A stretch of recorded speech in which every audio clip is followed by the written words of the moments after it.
Hello, everybody. So I am live here in my creepy basement. Let me see here. This is not seeming.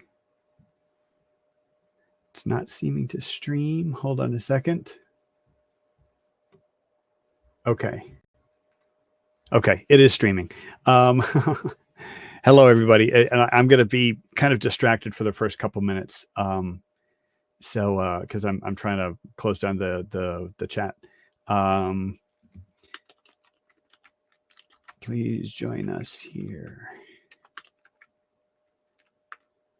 Okay. Okay, I'm gonna close that down. Okay, so hello everybody. Thank you so much for joining me here. What you guys think of the challenge? And does anybody want to come in on a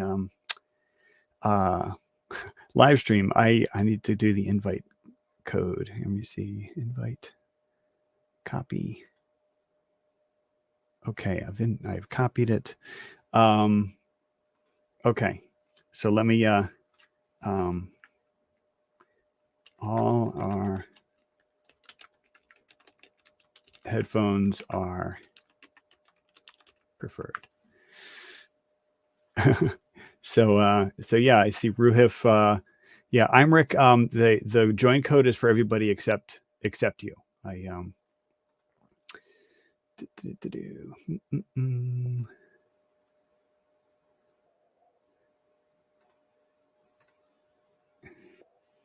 Alrighty, and here is Ruhif. You want it? Okay. Welcome. Hey. I think very cool. Is this the first time that we have ever spoken?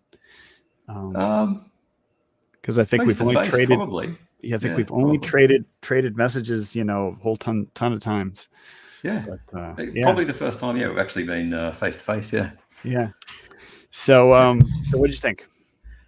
Very cool. I'm thinking the first few will be easy. When it comes to the ground speed, you said no Havasine or Vincenti. Mm-hmm. Am I allowed to use like plain sailing sort of cosine of mid-latitude? I'm not familiar with that formula, but basically, literally all I used was just what I said on the screen: law of sines, law of cosines. Just standard trig.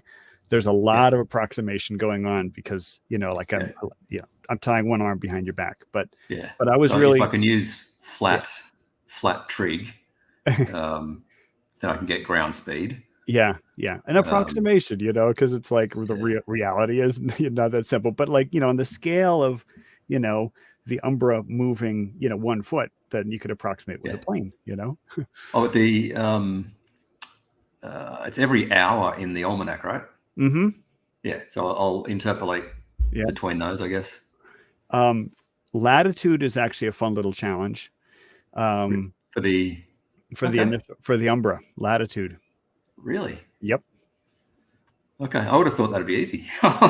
Yeah. Well, I mean, it may be easier for you, but I'm not very smart. So everyone thinks I'm this, but it was a little bit of a challenge for me to do latitude, and then penumbra. Penumbra was the worst by far. Specifically, the height, the north-south length of the penumbra was really a challenge. Because I'm using just purely plain geometry, circles and triangles. So I would have thought that would be relatively easy as well. Well, I mean, the thing is, I think you're at level 10 and I'm at level 1 or 2. No. But I'm interested to see what you come up with once you put pen to paper. Like this. I don't know if you could see this, but this is the diagram for the penumbra, the north-south penumbra. And so the stuff just gets ridiculous. Things like people think I'm like good at maths, and like I was back in high school. Yeah. And then now I just use pretty much high school geometry and trigonometry. I still do a little bit of calculus here and there, but it's there are many people much better. Science It Out. Have you heard of Science It Out? Yes. Yeah, blows me away. Yeah. Who else is there? Oh, obviously George Natchik, incredible. Yeah, I'm not great at maths, but I'm thorough. That's what I'll say. Okay. Yeah, and I think I've forgotten all the calculus I ever learned. At least I forgot most of it. But so I just like stumble around. And like I'm a high school teacher, so it's like I spent most of my career teaching, algebra, geometry, and algebra 2. Right now I'm teaching statistics, but that's sort of my wheelhouse. But hate statistics.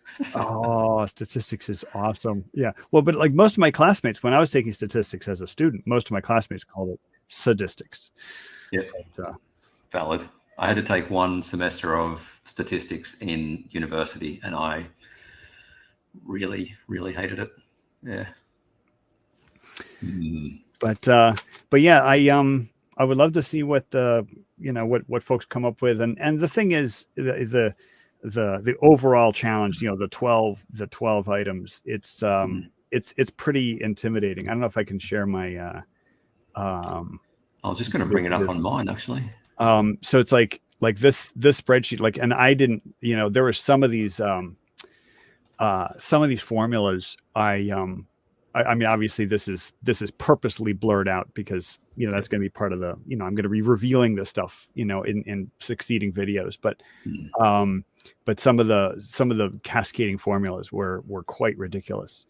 But one thing that I'm especially pleased with is how close I was able to get in my actual, like I was painstakingly measuring things on, on the Xavier Hubier's, I don't know if you've clicked on that link yet, but I was very, very pleased with how close I got, like longitude to, with less than a kilometer, latitude less than 20 kilometers, so, because like I was dealing with a triangle. You'll find this funny. I was doing the law of sines with triangle, and one of the angles of the triangle was 0.0001. and Google spreadsheet did it, it just did it. So I was pretty amazed. Speaking of spreadsheets, I've share screen. Where are we? Window. Do I need to give you permissions or whatever? I'm not really a StreamYard. Okay. Yeah. Absolutely. Yeah, cool. This is my flat Earth spreadsheet, and if you have a look along the bottom, you can see how much shit I've done. Okay, so there's like so all those are different categories, I guess, of yeah. So this is one formula for refractive index, another formula for refractive index. What's this one? Something to do with surveying, spherical excess calculator, navigating on an AE map, stellar refraction, focal length, curve calculator. Yeah, this is something I've built over the last, I don't know, 5 years or so. Just, that's dozens fantastic. and dozens of spreadsheets. But yeah, it's good fun. I'm actually I put out 3 videos last week in pretty quick succession because I'm getting bored with flat Earth. Okay. So I put out 3 that I wanted to put out for a little while. And now I'm doing back into genetics stuff. Okay. So yeah. Is that your field? Like, no. Or is it just a hobby, Yeah, it's a hobby. So I used to be my wife is a Christian. I'm not. And when we got married, she asked that I look into Christianity and read the Bible, decided that it wasn't true, and then started arguing the Bible with my new father-in-law. And that went really badly in terms of personal relationships. So I stopped doing that and started going towards the young Earth creation debate and found this PhD geneticist who claimed that the human and chimpanzee genomes are about 70% similar, as opposed to the typical value of 98. Yeah, I was going to say 98, 99%. Yeah, thereabouts. And I got stuck into that and eventually worked out where he went wrong on that number. And I've been heckling him for the best part of a decade now. Okay. He doesn't like me at all. But yeah, flat Earth is getting boring, so I'm getting back into human and chimpanzee genetics. Well, I'm hoping that this little challenge will at least spark something, because the reason why I'm in the flat Earth debate, quote unquote, discussion is what I'm now calling it, because Nathan Oakley sort of stole that term, is because I learned so many things. Like I didn't know anything about a sextant, didn't know anything about nautical or celestial navigation, and or even like how to read the nautical almanac, like how to read that page. Let me see if I can bring it up. So basically, GHA, so that's Greenwich hour angle, and then dec obviously is declination.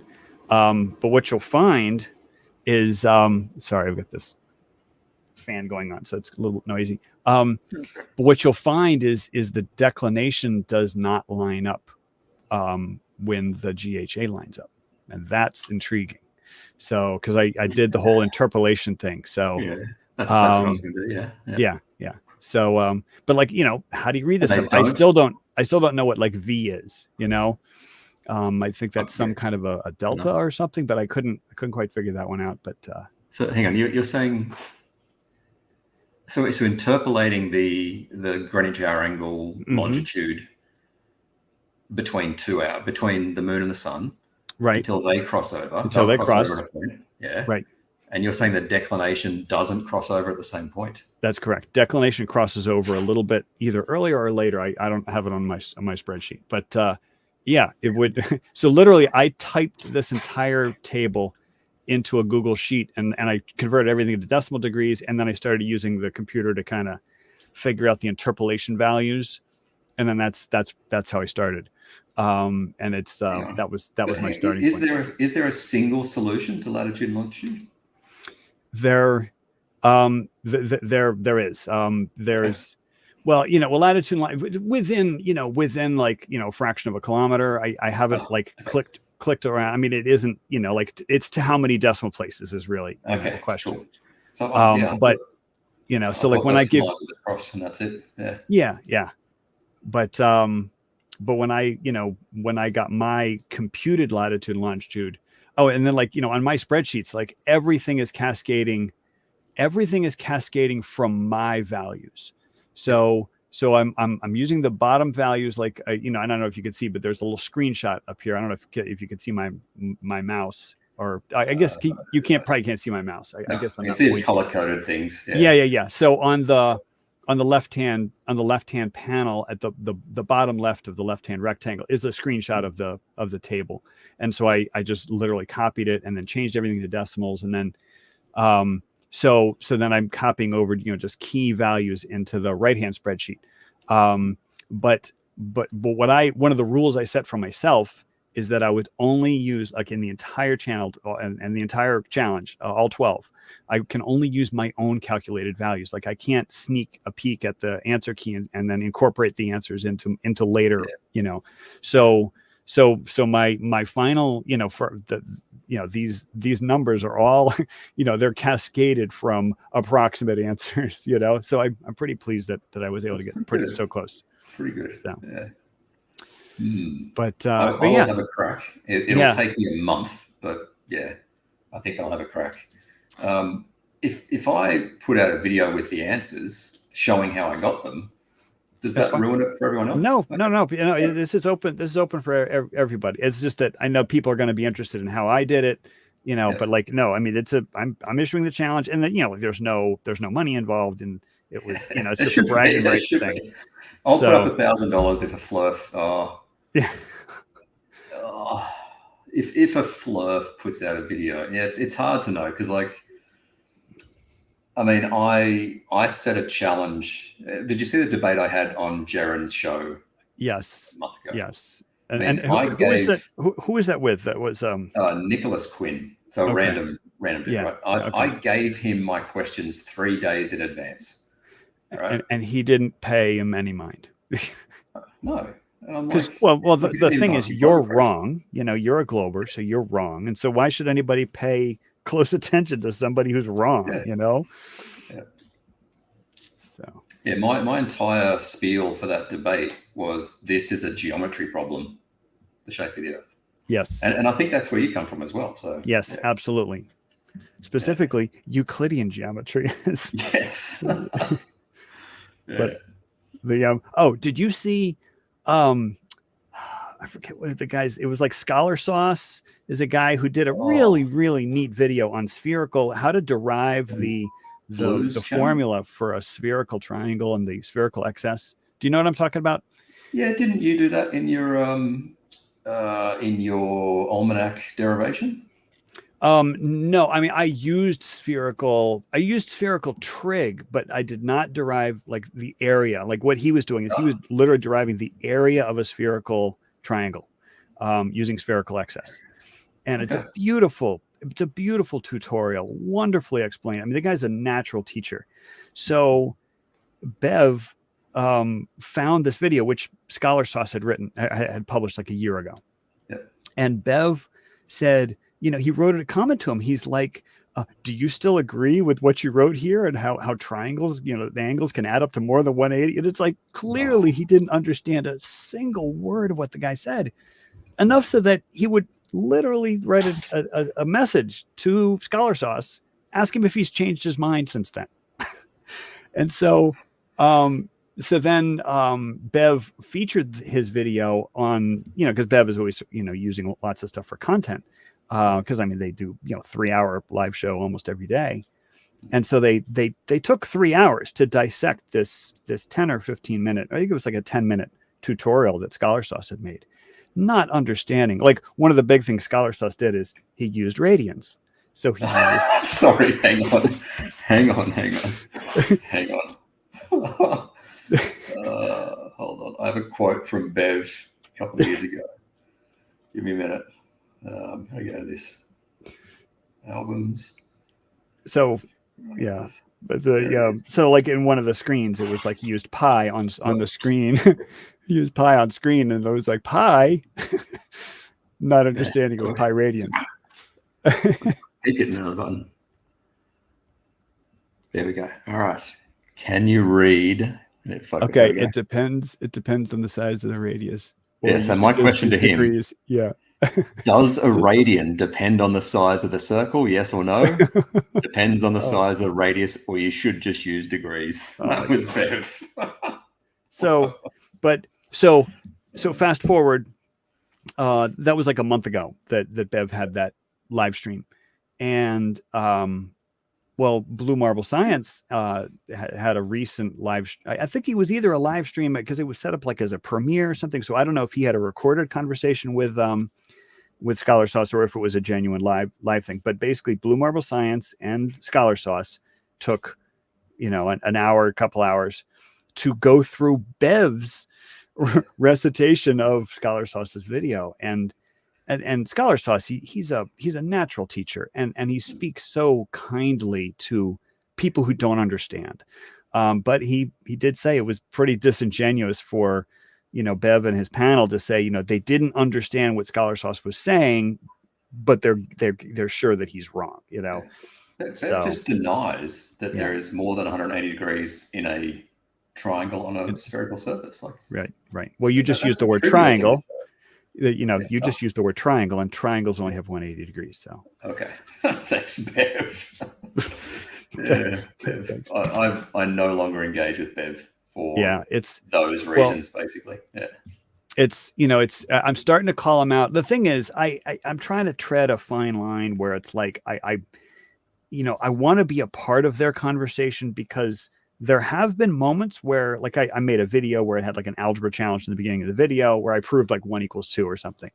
And I actually got them to talk about algebra for like 20 minutes. And like, that was like, I was like fist pumping in my car, you know, when I was hearing them talk about it, because it's like, yes, I'm getting people to talk about math, you know, Yeah. like that was a big win for me. So it's like when I'm talking with the folks at Bev's channel, it's like I'm trying to try to find line. Like I'm being very deferential. It's like I'm a guest in their house. They treat me very poorly, you know, but it's like I want to try to encourage as much as I can, not necessarily for the people on the panel, but the people who are listening. Yeah. You know, because there's got to be people who are on the fence that may or may not be, you know, swayed. Oh, But I've changed my opinion on that. I used to think there are a lot of people on the fence and they could be swayed by just watching a debate between two people who will not change their mind. I'm convinced flat earthers do not want to change their mind, do not want the truth. They've co-opted the word truth pretty badly. I mean, just getting people to do geometry or celestial navigation, anything we say to them, right?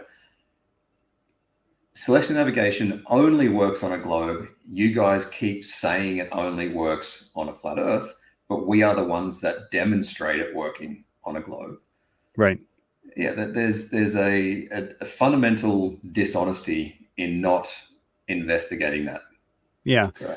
Well, all right. So you were talking about faith a little earlier. I used to be an atheist. I was a 30-year atheist, and then I became a disciple of Jesus Christ about 6 years ago. So I got baptized, and I'm now in the fold. And so I can use my perspective as being, you know, an atheist, where it's like I was like searching for the truth, and I was, you know, found it interesting when I heard Christians talk about their conversion stories. But you know, it's like, oh, but the laws of physics, you know, like that was what I, you know, held up, was just the laws of physics. And but I've realized about flat earthers is that what they have is faith. That it's not logic, it's not an academic conclusion, it's faith. And so therefore, when you come at them with celestial navigation, well, they know the Earth is flat, and they know celestial navigation works. Therefore, celestial navigation works on a flat Earth. You know, it's like there's nothing more to talk about. You know, so it's very frustrating for, you know, us Globers, is because we're treating it as an academic exercise, and it's not an academic exercise. So hang on 1 second. Just got a text saying pay me anyway. Yeah. How did you become a Christian, by the way? What was your conversion story? So my wife and I were we were both without a church. You know, like I was raised a Christian, but then fell away like when I was in my early teens. My wife was raised Baptist, but she didn't really, you know, she wasn't really practicing, and she kind of believed in God, but didn't necessarily believe in, you know, anything specific. So when we started having kids, or we were planning a family, we were thinking, hey, you know, why don't we just join a church, you know, because like I feel strongly that kids should be raised like in a faith tradition, at least for the morality aspect. Anyway, so essentially Mormon missionaries knocked on our door. And I was at school, so like they were only talking with her, and she was receptive to what they were saying. They actually answered her theological questions better than anybody else could. And these guys, and I don't know if you know anything about our missionaries, but they're 18, 19-year-old kids right out of high school. And they go to a training, you know, they go to a training center for a couple of weeks, you know, matter of weeks, the MTC Missionary Training Center. And then they go off into the world, you know, like they have, you know, little bit of language training and a little bit of theology, but spreading the gospel. And so Jeannie's like nagging questions about, you know, about Christianity, about, you know, certain things like original sin, stuff, like her questions were answered, you know, sufficiently by the missionaries. And so then she got baptized. Now that was about 11 years ago. Yep. And since then, she had our twins. And so she needed help with sort of baby wrangling in the pew.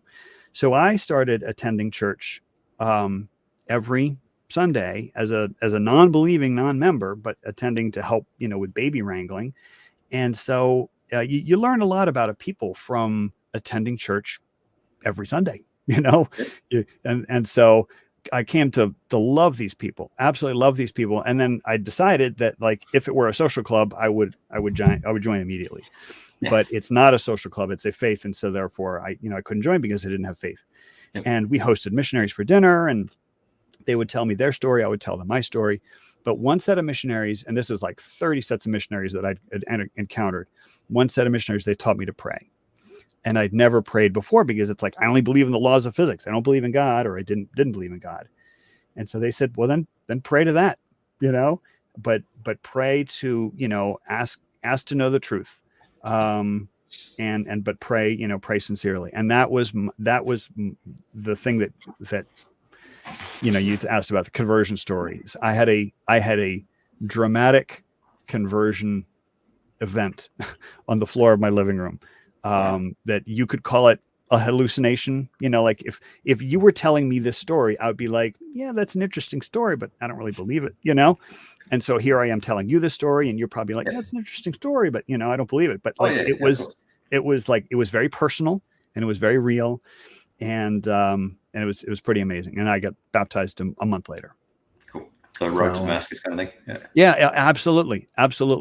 I mean, if I could just tell you just a little detail, I was given a vision, and it was like a sight. I saw a scene, like a tableau, and that scene did not make logical sense, knowing what I knew about the church, about how they do things at the church, how they conduct their church operations or whatever. I'm trying to be sort of generic here. So I saw this scene that didn't make sense. Knowing what I knew about the church, this scene did not make sense.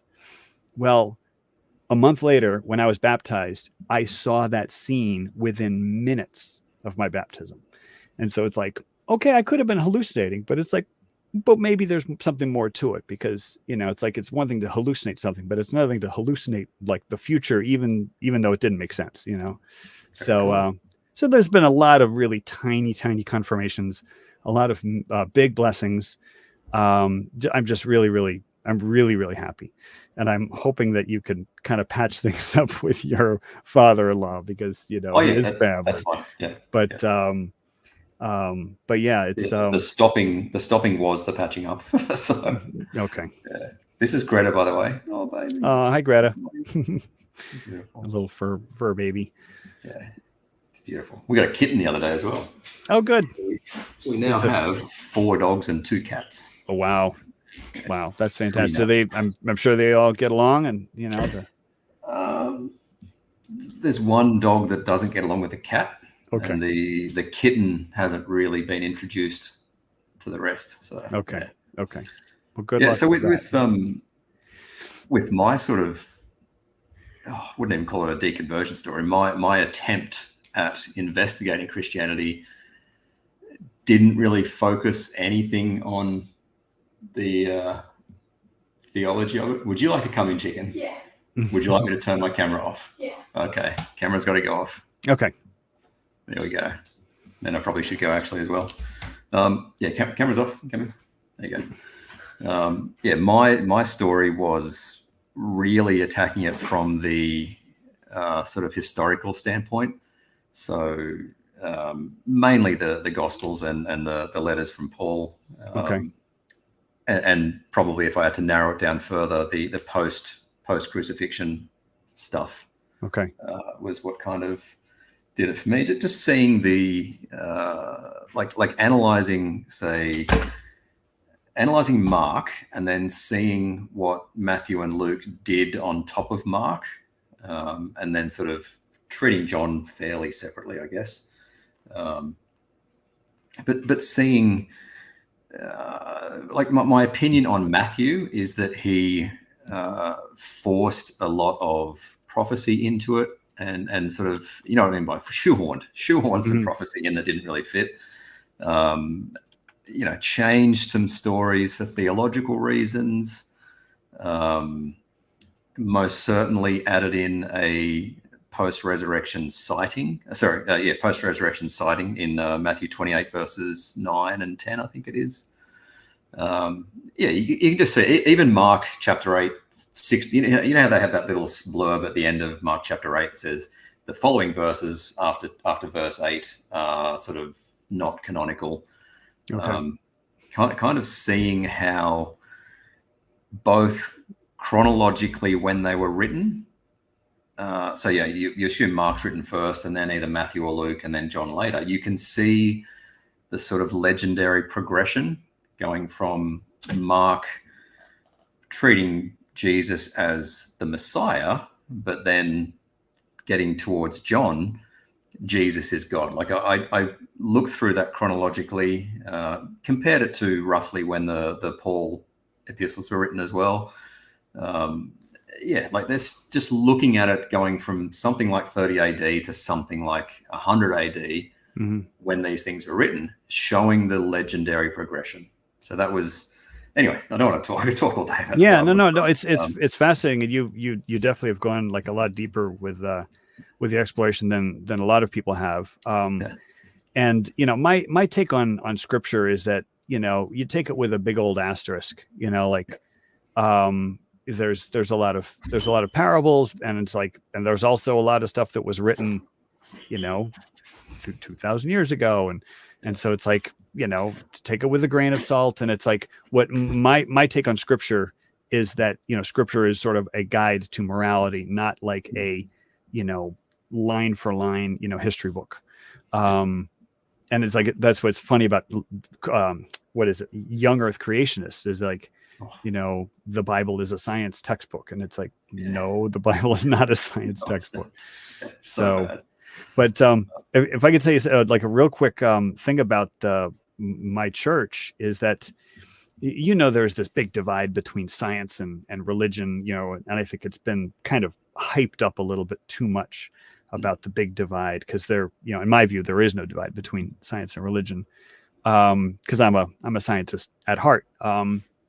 But if you take a look at people who increase their scientific knowledge worldwide, they tend to lose their faith, or at least like you can have a slight correlation, or it's like what their level of faith was before, and then they learn a bunch of science, and then their level of faith after. And so worldwide, people tend, maybe it's not a huge correlation, but it is a correlation. People tend to with exceptions, obviously. Yeah.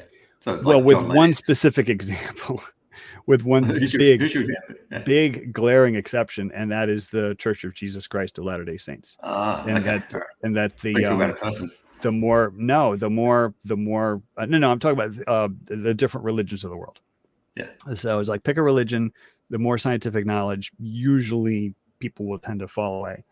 And so there's this one of our apostles is Henry B. Eyring, and his father was is it Henry Eyring? He's was a quantum chemist, did some groundbreaking stuff with the new field of quantum chemistry.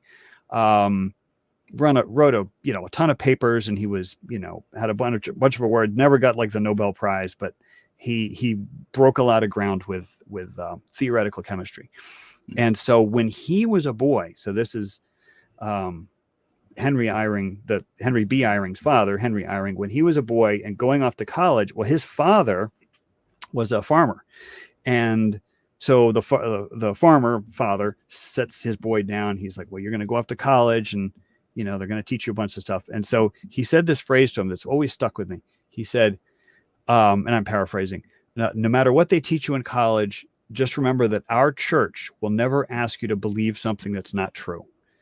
And that really stuck with it, because like the whole thing about young earth creationism is like, all right, so if you're in our faith, like we believe the earth is 4,000 years old, and it's like, so all those science people out there, they're going to be telling you otherwise, but we believe the earth is 4,000 years old. And it's like, so I thought that phrase was great. And then all the cutting edge physics, quantum physics, Big Bang cosmology, like none of it contradicts a word of our faith.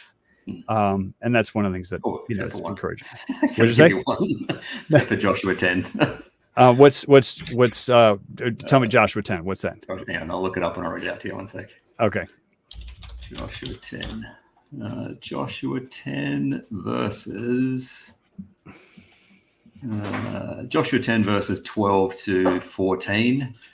blah, blah, blah, blah. Sun stands still over Gibeon, and you, moon, over the valley of Ajalon. So the sun stood still, and the moon stopped, till the nation avenge itself on its enemy, as is written in the book of Jashar.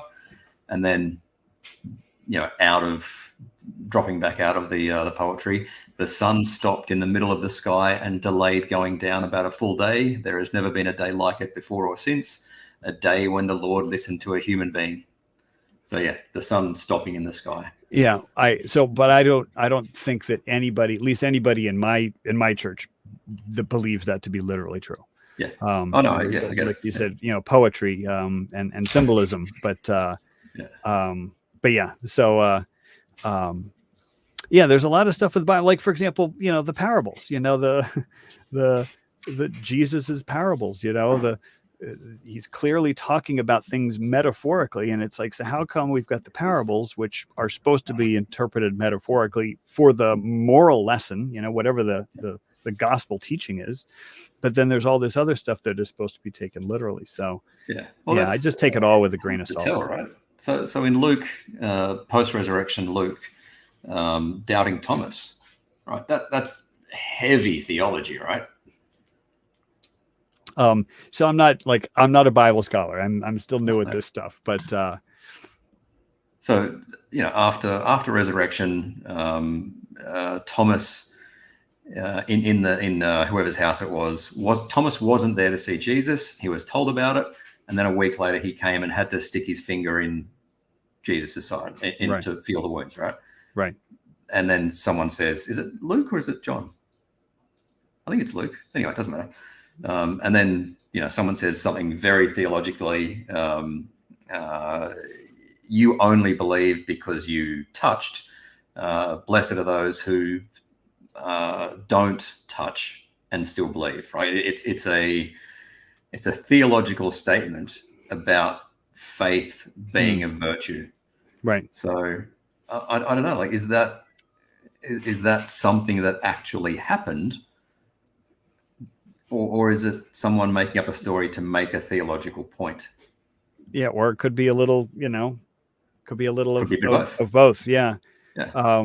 Because that's one of the things about faith that's kind of tough, is that my belief is that faith is something that you have to hold in your heart. You can't just be, like, God can't just come down in Times Square, when the ball drops and say, I am, God Almighty, and then, shooting lightning bolts out of his hands and whatever, and, levitating cars or whatever. Yeah. Like, then people who believe that happening, like, it wouldn't be that they had faith. It would be because they saw the direct evidence, And so I think faith, it requires something on the part of the believer, and of course, if somebody is not a believer, then be like, oh, well, that's, isn't that convenient, but no, faith is very personal.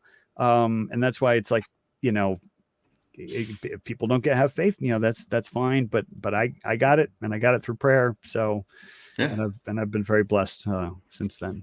Oh yeah. I can't, it's literally impossible for me to argue against your personal experience. Right. Yeah. So, you had that experience. That's enough for you. Yeah. I didn't have that experience. Right. That's right. Yeah. That's it. But it would be interesting. Well, I mean, the thing is, I had a mixed marriage for 10 years, where my wife was, was a believer, and I was not. So it's just a matter of, having priorities in your relationship, that you don't start your morning with a religious argument, you just do not yoke yourself to the unbeliever. Right. So, oh man, I've heard that one a few times. But, all right, I better go, actually. All right. Thank you so much for having me on. And I'm really looking forward to seeing what you can make of this of these challenges. And because it was quite an experience for me to go through, but once I did all 12, I was just like, yes, Awesome. Yeah. I'll have a crack after Christmas, and okay. Hopefully put the video out. All right. I'm waving right now. Bye. Okay. Ruhif, thank you so much. Take care. Cool. Yeah. All right, good people. we got 14, 16 people watching now. So if there's anybody else who wants to come in, I'll just post the link. Open panel. Anyone may join. Headphones. I find the headphones to be really, like the computer has to try to interpolate between sound coming through a speaker and then sound coming from your mouth, and then it's got the microphone. And so it just makes things a lot more, quality, higher quality when you've got headphones. But yeah, Real Cygnus, thank you. The key for me was realizing that if you do it on the meridian, if you do it on the observer's meridian, then you can slice the Earth in half and then make it a circle, and then you can do with plane, plane geometry with circle and lines and things like that. That was the key point, because the thing is, if you want to take a look at the eclipse, like, I'm going to view it up in Buffalo, New York, then you're looking at the eclipse at an oblique angle, and you really need, spherical geometry to do the math there. And so, because I'm restricting people to only use plane geometry, high school geometry. Yeah. So science it out. Welcome. Yeah, it's actually in another video, so we didn't talk about the challenge here. Actually, well, I while you're here, I could just go through very, very, very, very quickly. So basically, starting with the knowledge that there will be a total solar eclipse in the United States in April 8th, 2024. There's going to be exactly one location, where the eclipse is at, with peak totality for the observer, the eclipse is going to be at the observer's meridian. So everybody else is going to see it slightly, off of 180 degrees due south, but only one location, or at least, to within a kilometer or so, right? We'll see it due south. So take that location, take that moment in time, and that's the starting point for what I'm calling the dirty dozen, as you can see on the screen. So it's like latitude, longitude, and time of this event. And then as you look south, angle of elevation, and et cetera, et cetera. But all of that is detailed in the 18-minute video that I broadcast earlier tonight. So yeah, science it out. You got a big shout out from Ruhip, and I've loved your stuff. I mean, you clearly are head and shoulders above above me. So what I'm doing is I'm forcing people to basically not use any sophisticated tools. Like, you can't use spherical geometry. You can't use, the Haber-Science formula. You have to use high school geometry, which just is, right triangle trig, law of sines, law of cosines. And I was pretty pleased that I was able to, I guess, to continue the challenge. Like, this is your starting point. So you've got a page out of the Nautical Almanac, and then you've got these different measurements of size and distance. And so I did cheat, because I'm saying you can't use ephemeris tables. That I'm giving people the exact distance to the sun and the exact distance to the moon at the moment of peak totality for this location X. But yeah, I was really pleased that when I did, I performed the challenge myself, using nothing more. Like, this was literally my starting point. I didn't use anything that wasn't on the screen. And I was able to get the challenge done with pretty good accuracy. And some of the math got really ugly. So if I could just tell you real quick, latitude, the latitude of location X, that was pretty challenging. And the north-south diameter of the penumbra was pretty challenging as well. So somebody say Mormons are proto-flurfs. It's so funny. Oops, I'm gonna see all chat, live chat. Here we go.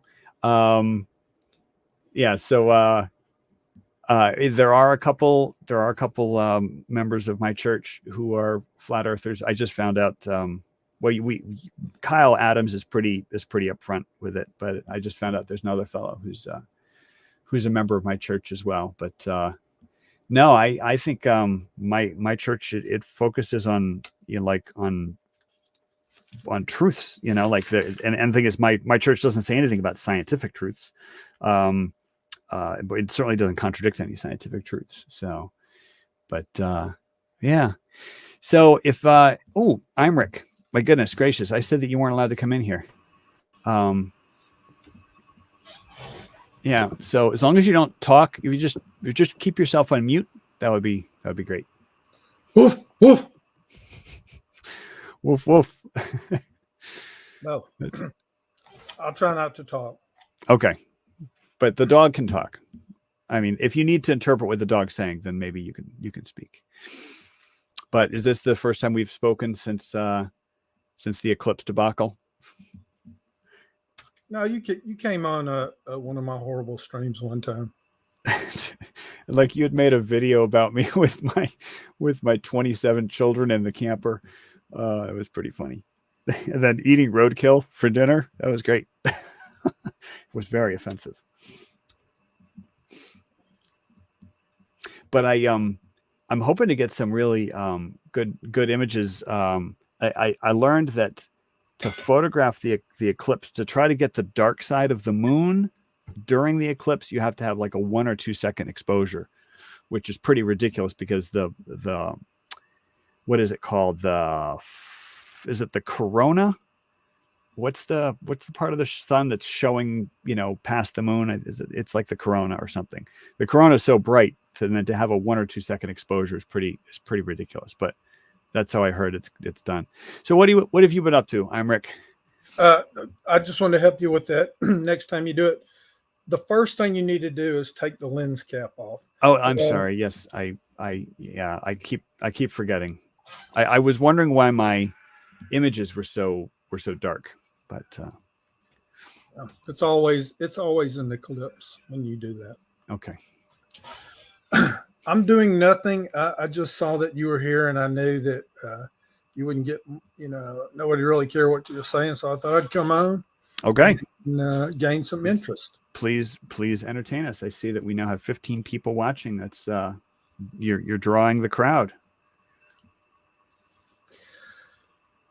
No, I don't have anything to say. I actually thought this was about the Dirty Dozen movie. So, so it's funny that you should mention Lee Marvin, because I just was handed a Lee Marvin a Lee Marvin biography, because he was quite an interesting character. He was a Marine, fought in World War II, and came into acting. I guess he was, I sort of fell into it and then got the bug. It's always interesting when somebody who is like a genuine rough and tumble guy, like a man's man, comes into acting and then has acting as his profession. Because it's like you just think of acting as not being what a man's man would do. But yeah, he was quite a guy. May he rest in peace. You should look at Audie Murphy. Yeah. Have you ever read his Wikipedia? No, but I mean, he was like most decorated soldier, I think, in World War II, and then went on to a film career. And you wouldn't believe it if you read it, and it may be all lies anyway. But it was like 15 or something, and had malaria and held off 300. It's crazy. It's so crazy you couldn't even make a movie about what he did. Right. It's amazing that there are people like that show up from time to time.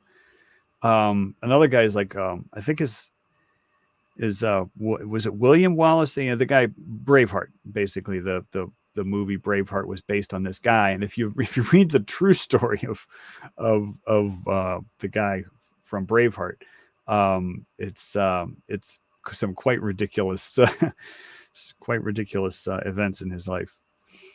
But yeah, I can't read, so. Oh, okay. So is my heater making a weird noise? I'm not too far from a what do you call those things? Anyway, a fan. Is it? Sometimes people complain. Yeah, my and I've got like little fans and stuff in my room that I have to try to turn off. No, you're but good. But yeah, we've got some really interesting stuff going on in the chat. But I'm gonna be because I try not to have these live streams go more than like an hour. So I will be shutting down pretty soon. So Imric, you got to be putting out any videos or whatever? You up to anything new? No, sir. I deleted everything on that channel, even that little thing I made for you. I hope you stole it.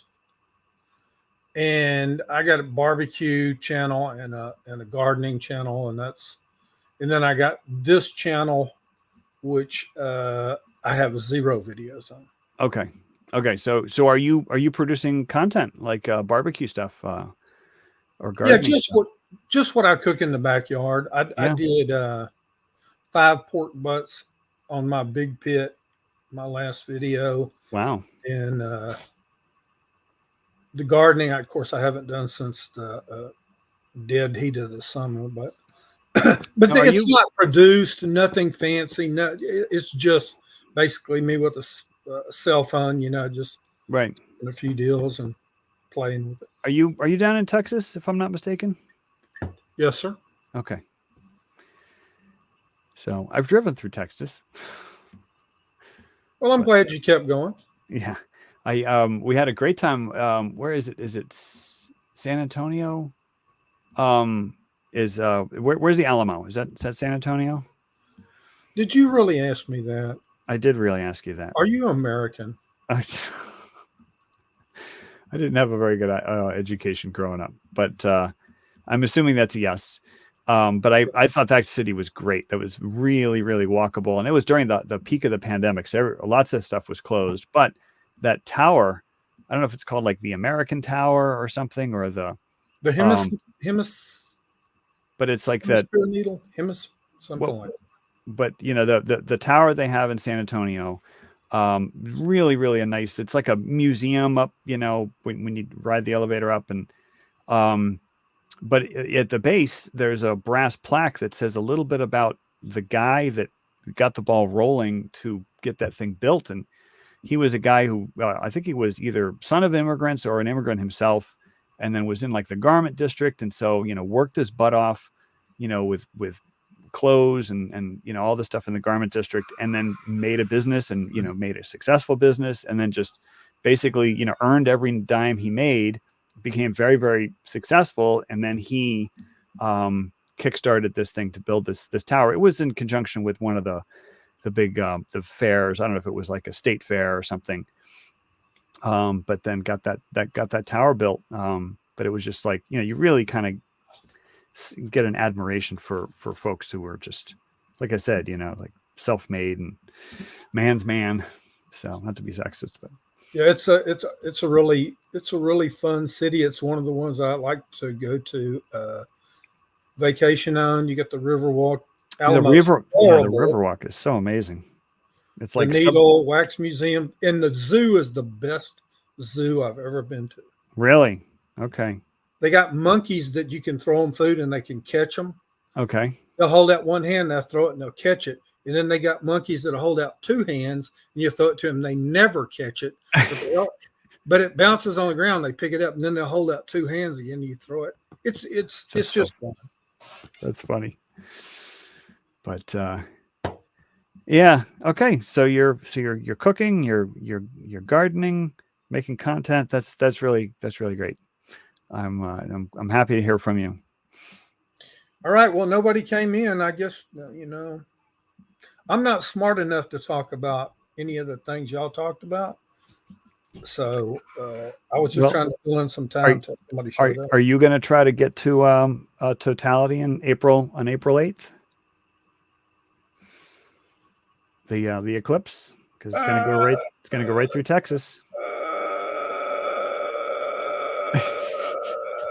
April 8th. Yes, April 8th. You say April 8th? April 8th.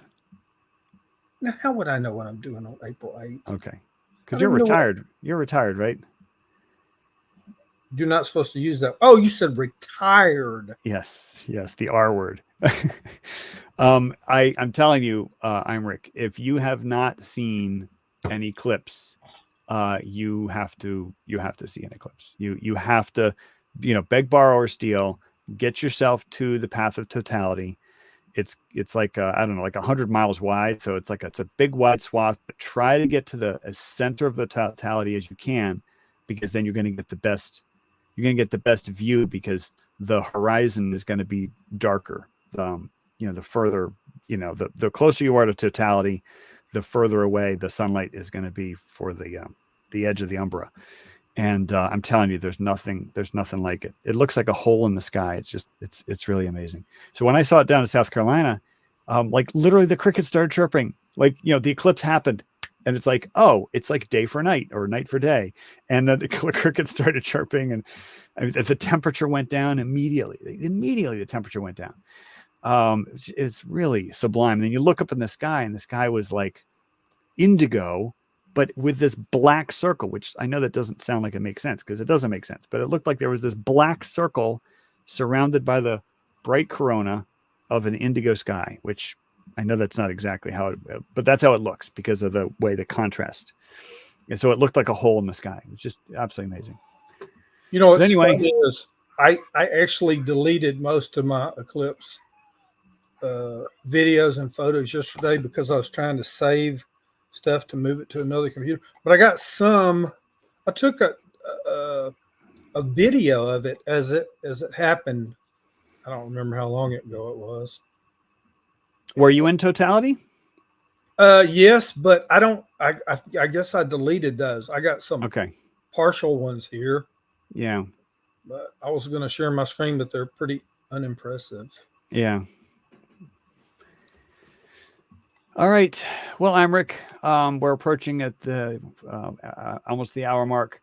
There've been is like a bit of a raging debate in the chat, so I'm not sure if anybody's changed anybody's mind, but I do have to close this down. It was really a pleasure speaking with you.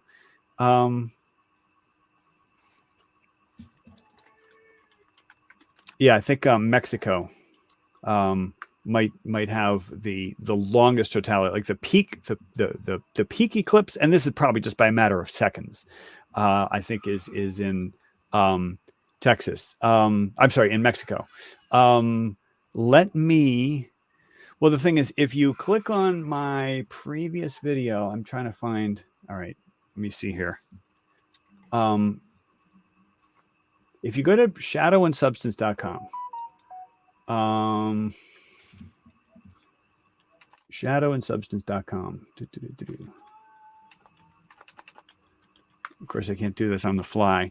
Shadowandsubstance.com is amazing eclipse visualizations. And if you scroll down, there is a link called Xavier Hubier's website. And if you look there, yes, it's Mexico. And let me scroll in. It looks like it's in Durango County, or province, or whatever they're called, Mexico.